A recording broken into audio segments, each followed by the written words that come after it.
नमस्कार, बहुत स्वागत है आपका खबर सरदार में। खबरों के साथ मैं हूं रीनू यादव। छत्तीसगढ़ में कोरोना की रफ्तार और तेज हो गई है।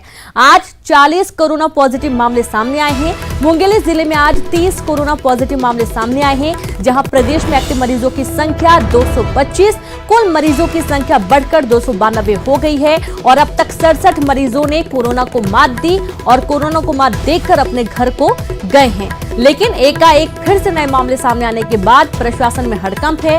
स्वास्थ्य विभाग सबसे ज्यादा परेशान है, क्योंकि हर दिन 20 या 30 और अब तो 40 नए मामले एक ही दिन में सामने आ रहे हैं।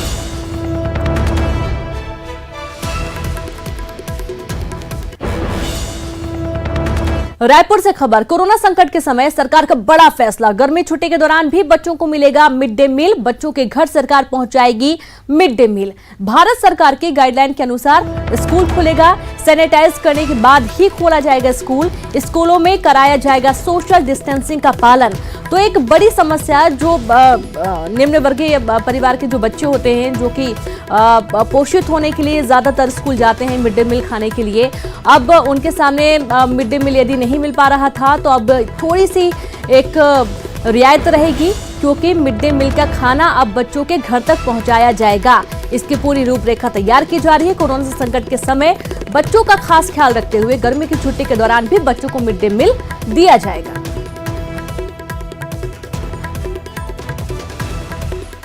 इस बार भी क्योंकि स्कूल की ग्रीष्मकालीन छुट्टी 1 मई से 15 जून तक रहती है, तो अब ये निर्णय ये हुआ है कि इस ग्रीष्मकालीन अवकाश में भी उनको मध्याह्न भोजन का सूखा चावल और दाल सब्जी के कुछ उसमें दिया जाए।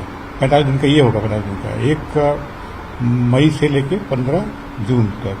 पिछले बार 45 दिन का दिए थे, लेकिन अगर परिस्थितियाँ समान रही तो एकेडमिक ईयर हमारा 16 जून से शुरू होता है, तो अपनी पूरी तैयारी है। लेकिन कुछ इसमें जो अन्य जो गाइडलाइन उसमें आते हैं,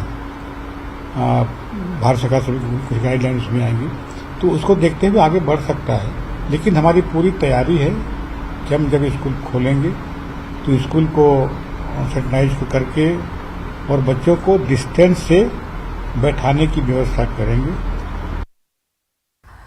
तो हरदा में कृषि मंत्री कमल पटेल ने नकली सामान बेचने वाले व्यापारियों पर सख्त कार्रवाई की बात कही। मंत्री ने कहा कि गलत करने वाले अधिकारियों पर भी सख्त कार्रवाई होगी। वहीं जो व्यापारी निर्दोष होगा उस पर कोई कार्रवाई नहीं होगी।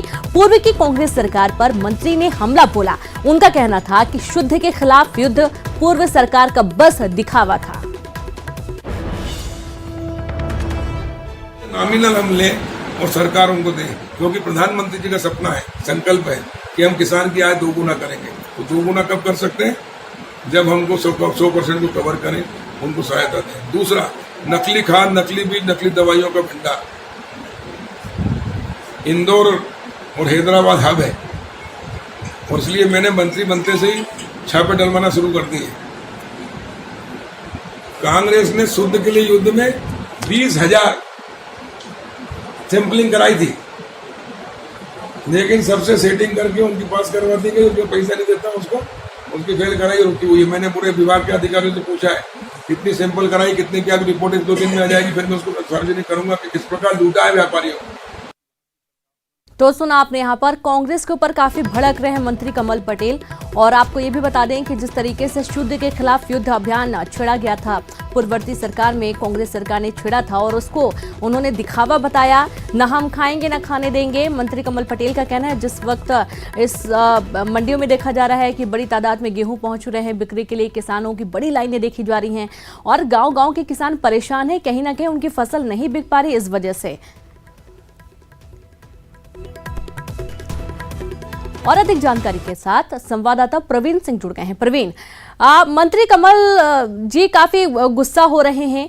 कमल पटेल जी का ये कहना है कि कांग्रेस में जो शुद्ध के लिए युद्ध अभियान छेड़ा गया था वो मात्र दिखावा था। प्रवीण, जी हाँ, हरदा के में जो है प्रदेश के कृषि मंत्री कमल पटेल अपने एक दिनी दौरे पर आए थे और उस दौरान वो जो है नकली खाद पर यहाँ पर बोल रहे थे, पत्रकारों के बीच चर्चा कर रहे थे। उस दौरान उन्होंने जो है यहाँ पर जो है कांग्रेस पर आरोप लगाया कि कांग्रेस के शासनकाल में जो है 30,000 जो है खाद की सैंपलिंग लिए गए थे, जिनकी जांच जो है गलत तरीके से पास कराई गई थी और इसकी जानकारी वो अधिकारी से ले रहे हैं। उसके बाद ये पूरी जांच वो सार्वजनिक करेंगे। इसके बाद उन्होंने यहाँ पर आगे बोलते हुए ये कहा कि जो भी अधिकारी जो है गलत करेगा उससे वो उल्टा टांग देंगे। साथ ही उन्होंने ये भी कहा कि किसानों के साथ छल करने वालों को भी, चाहे वो अधिकारी हो, चाहे व्यापारी हो या उद्योगपति, उससे वो उल्टा टांगेंगे। तो कहीं ना कहीं ये कि बात है कि जिस पद पे वो बैठे हुए हैं वहां पर इस तरीके की बातें, इस तरीके के बोल उन्हें नहीं बोलना चाहिए। और जहाँ तक कांग्रेस पर उन्होंने आरोप लगाया है तो उसकी जांच की बात उन्होंने कही है। जी रेणु। चलिए, शुक्रिया आपका प्रवीण तमाम जानकारी के लिए। हालांकि बोला कुछ और जाता है और किया कुछ और जाता है,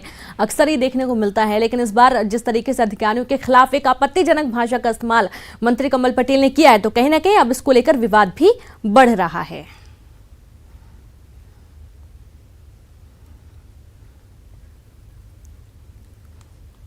मध्य प्रदेश में कोरोना के बढ़ते मामलों के बावजूद लोग इसे हल्के में ले रहे हैं। अलीराजपुर जिले के बिलासा गांव में एक पटवारी साहब की शादी में सैकड़ों लोग डांस करने के लिए बिना मास्क पहने ही जुट गए और इतने करीब होकर डांस करने लगे कि सोशल डिस्टेंसिंग का मजाक बनकर रह गया। किसी ने एक वीडियो बनाकर पुलिस को भेज दिया। उसके बाद मौके पर पुलिस पहुंची और डांस बंद करवाया। जिन पटवारी साहब की ये शादी थी वो अलीराजपुर जिले के मूल निवासी होकर बैतूल जिले में पदस्थ हैं। अब इन पटवारी साहब के पिता पर पुलिस ने आईपीसी की धारा 188 के तहत एफआईआर दर्ज कर ली है।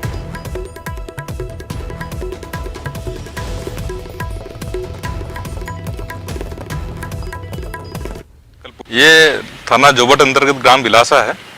कल पुलिस को सूचना मिली थी कि ग्राम बिलासा में एक शादी समारोह में काफ़ी लोग एकत्र हुए हैं, जो स्पष्टता जो है नियम का उल्लंघन था और धारा 188 के तहत इसका वायलेशन किया था इन लोगों द्वारा। तो इसके आधार पर पुलिस के द्वारा इसमें जो है एफआईआर की गई है और लगभग जो है जो जितने लोग शामिल थे उसके खिलाफ जो है मुकदमा कायम किया गया है। जानकारी के साथ संवाददाता वसीम जुड़ गए हैं। वसीम, पहले भी शादियों में आप कम लोगों को लाएं, उसकी संख्या भी तय कर दी गई है, उसके बावजूद सैकड़ों लोग शादी में पहुंचे हुए थे। बिल्कुल रेणु, ये काफी ही एक शर्मनाक घटना भी कह सकते हैं और एक दिल दहला देने वाली भी घटना कह सकते हैं, क्योंकि इसमें एक लापरवाही है। जब प्रशासन ने कह दिया था, स्पष्ट कर दिया था, जो भी शादी जो भी करना चाहते हैं, जो भी परिवार के, वो 50 से ज्यादा जो मेहमान है या जो संख्या है लोगों की, वो वहां पर मौजूद ना हो। लेकिन वो चीज को सबको नजरअंदाज कर यहाँ पर बड़ी संख्या में यहाँ पर जो लोग हैं शादी में शामिल तो हुए ही हैं, साथ में वहां पर डीजे पे नाचे भी है।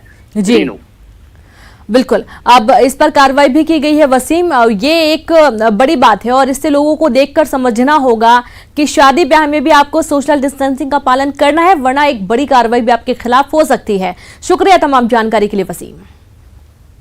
के बाद एक बार फिर से आप सभी का स्वागत है। खबर रायपुर से, जहां टिड्डों को लेकर अलर्ट सरकार ने जारी किया अलर्ट, जहां नाशीजीव प्रबंधन केंद्र ने चेतावनी दी है। टिड्डों से निपटने के लिए सरकार के पास दवाओं का पर्याप्त भंडारण है और इसका उपयोग किया जाना चाहिए। टिड्डों को या तो खत्म करना चाहिए या तो जल्द से जल्द उन्हें यहां से भगाना चाहिए। तो नाशीजीव प्रबंधन केंद्र ने चेतावनी दी है, जो दवाएं हैं उसका दवाओं का पर्याप्त भंडारण है, इसका इस्तेमाल किया जाए। रायपुर से बड़ी खबर है, टिड्डों को लेकर अलर्ट जारी किया गया है। जैसा कि हम आपको बार बार बता रहे हैं हर दिन कि टिड्डे बड़ी तादाद में हैं और ये खेतों में पहुंच रहे हैं, फसलों को खराब कर रहे हैं, किसान की फसलें खराब हो रही हैं और ये टिड्डे एक बार में करीब बड़ी संख्या में बच्चे जन्म देते हैं और उस जगह छोड़कर आगे के लिए बढ़ जाते हैं, जिससे इनकी तादाद लगातार बढ़ रही है।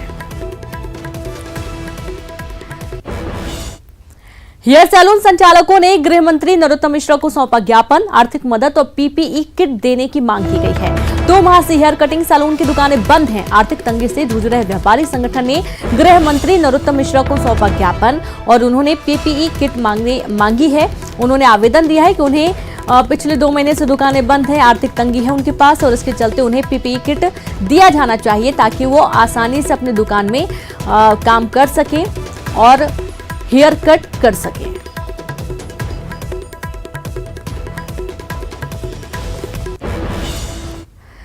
एमपी सरकार का बड़ा फैसला, आरक्षक से लेकर निरीक्षक तक स्पोर्ट्स कैप का कर सकेंगे इस्तेमाल। जी हां, ऊनी कैप की जगह कॉटन कैप पहन सकेंगे। विशेष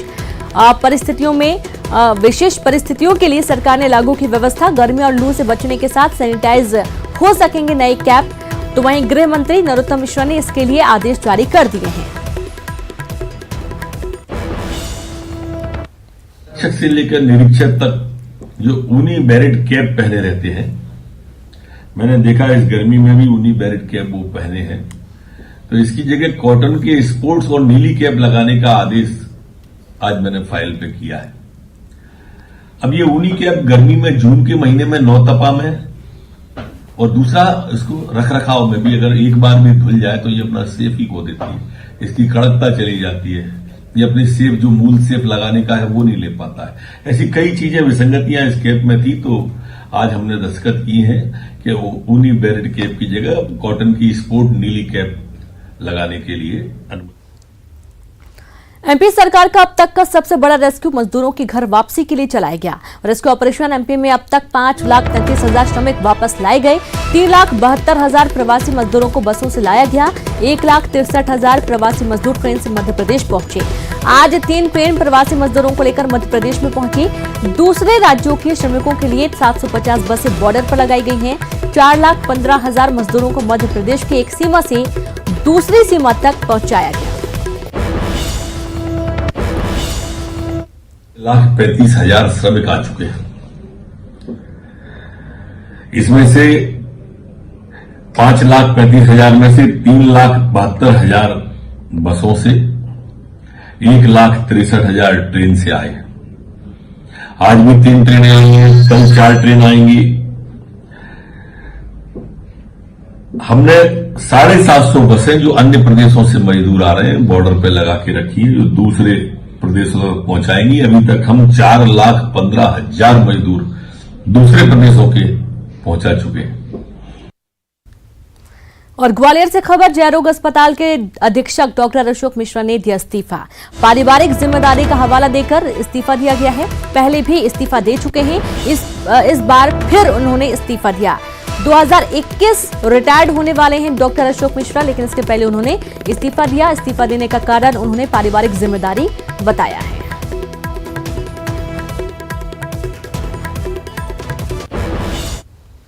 प्रदेश में शराब ठेकेदारों और सरकार के बीच तकरार बढ़ती जा रही है। लॉकडाउन के कारण शराब दुकानें बंद रहने और उसके बाद किसी भी प्रकार की आर्थिक छूट नहीं मिलने के बाद अब शराब ठेकेदारों ने फिर से अपनी दुकानें बंद करने का फैसला लिया है। पूरे प्रदेश में शराब की दुकानें बंद हो गई हैं और कल यानी कि मंगलवार से कोई भी दुकानें नहीं खुलेंगी। शराब कारोबारियों की माने तो पहले 2 महीने के लॉकडाउन ने उनकी कमर तोड़ दी। वहीं अब दुकानें खुलने के बाद कम बिक्री के चलते उनको लगातार बड़ा घाटा हो रहा है।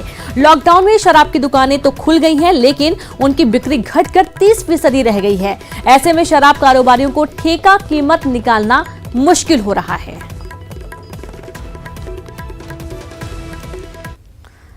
आज देश भर में धूमधाम के साथ ईद मनाई गई। लोगों ने कोरोना को लेकर अपने घर पर ही ईद मनाई और सोशल डिस्टेंसिंग का पूरा पालन किया गया। लोगों ने दूर रहकर ही एक दूसरे को मुबारकबाद दी और आपकी टीवी स्क्रीन पर 6 जगहों की हम तस्वीरें दिखा रहे हैं। तस्वीरों में आप देख सकते हैं कैसे लोगों ने ईद की शुभकामनाएं दी और घर में ही ईद की नमाज अदा की गई। तो देश में कोरोना को लेकर लोग डरे सहमे हैं। इसे लेकर न्यूज 18 ने कोरोना कंट्रोल रूम बनाया, जहां पर हम दर्शकों के मन में उठ रहे सवालों के जवाब अपने एक्सपर्ट के जरिए देने की कोशिश करते हैं। और इसी कड़ी में आज हमारे साथ जुड़े मुंबई से सीनियर फिजिशियन डॉक्टर निकुंज देसाई, जिन्होंने दर्शकों के सवालों के जवाब दिए।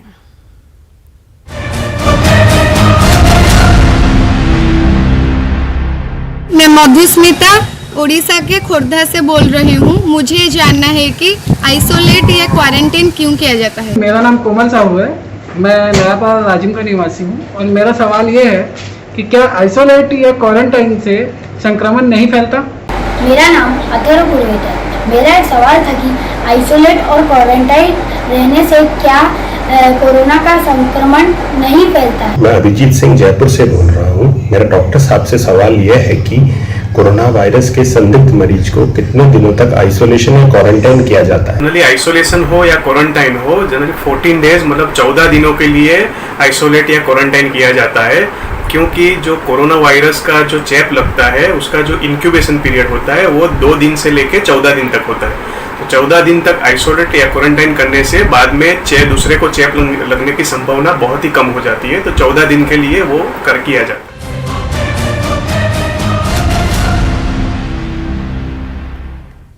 और चलिए अब तेज रफ्तार में देखते हैं भोपाल टॉप 10।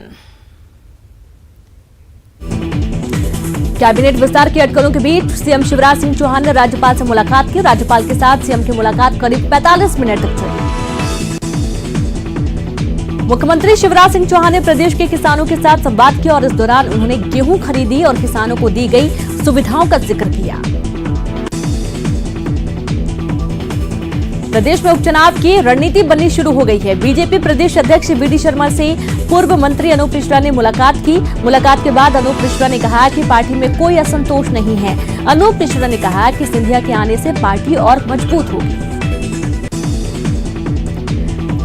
भोपाल में पीसीसी चीफ कमलनाथ से पूर्व सांसद प्रेमचंद गुड्डू ने मुलाकात की। प्रेमचंद गुड्डू उपचुनाव में लड़ने की तैयारी में हैं। बीजेपी छोड़ चुके प्रेमचंद गुड्डू कांग्रेस की तरफ से तुलसीराम सिलावट के खिलाफ प्रत्याशी हो सकते हैं।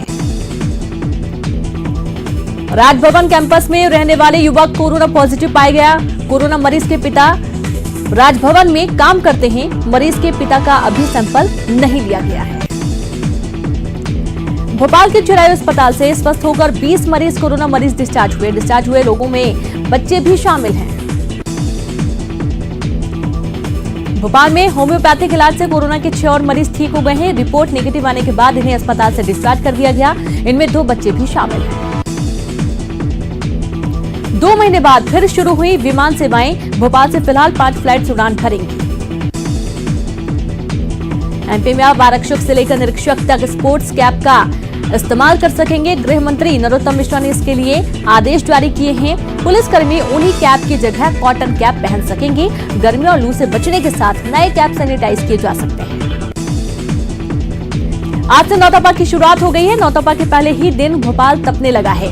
यहां पारा 44 डिग्री सेल्सियस के पार जा चुका है।